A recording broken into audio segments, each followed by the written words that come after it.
भीड़ में बारिश की कमी से हालात गंभीर बने हुए हैं। पंकजा मुंडे ने कहा कि अगर दोबारा बुआई की नौबत आई तो सरकार बीज और खाद की पूरी व्यवस्था करेगी। उन्होंने किसानों के हितों की रक्षा का भरोसा दिया और कहा कि फिलहाल सरकार की सबसे बड़ी प्राथमिकता बारिश और खेती को बचाना है।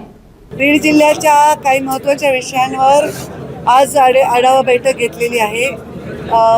माझं कर्तव्य मी बीड जिल्ह्याचे आहे, इथल्या काही विषयांना मार्गी लावण्यासाठी काय मदत करता येईल यासाठी आढावा बैठक घेतली। माझ्या विभागाच्या विषयांवर पशुसंवर्धन आहे, पर्यावरण आहे, इथल्या नगर परिषदा, तिथली स्वच्छता, त्यांचे STP, तिथला सगळं ड्रेनेज, या सगळ्या विषयांवर, कचऱ्याचं व्यवस्थापन, सॉलिड वेस्ट, लिक्विड वेस्ट, या सगळ्या मॅनेजमेंटच्या संदर्भामध्ये डिटेल बैठक घेतली।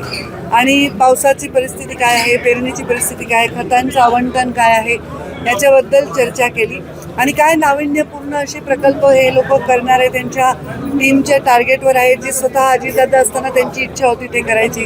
या सगळ्यांचा डिटेल आढावा आज घेतला। भरपूर वेळ माझी बैठक चालली आणि चांगलं जिल्ह्याचं काय चाललं याच्याविषयी जरा प्रशासकीय माहिती मिळाली आणि गती द्यायला मदत झाली। हे पहा, इथे गंभीर विषय आहे।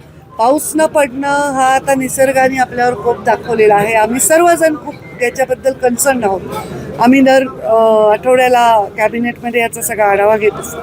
आताही पाऊस थोडासा पडला आणि पेरण्या झाल्या जवळपास 70-75%, पण तशी वेळ येऊ नये, पाऊस पडला तर काही विषय येणार नाही। आज कृषी अधिकाऱ्यांनी सांगितलं की शेतकऱ्यांना मार्गदर्शन केलंय की काय केमिकल वापरून पाण्यावर फवारणी केल्याने त्याची आर्द्रता जमिनीची टिकून राहील, पाणी धरून ठेवेल जमीन आणि रोपं किंवा बीज जे लावले ते मरणार नाही। आणि याच्यावरही दुर्दैवाने वेळ आली तर दुबार पेरणीसाठी सगळं बियाणं आणि खताच्या संदर्भातली सोय करण्यासंदर्भात सकारात्मकतेने तयारी ठेवलेली आहे, पण तशी वेळ येऊ नये अशी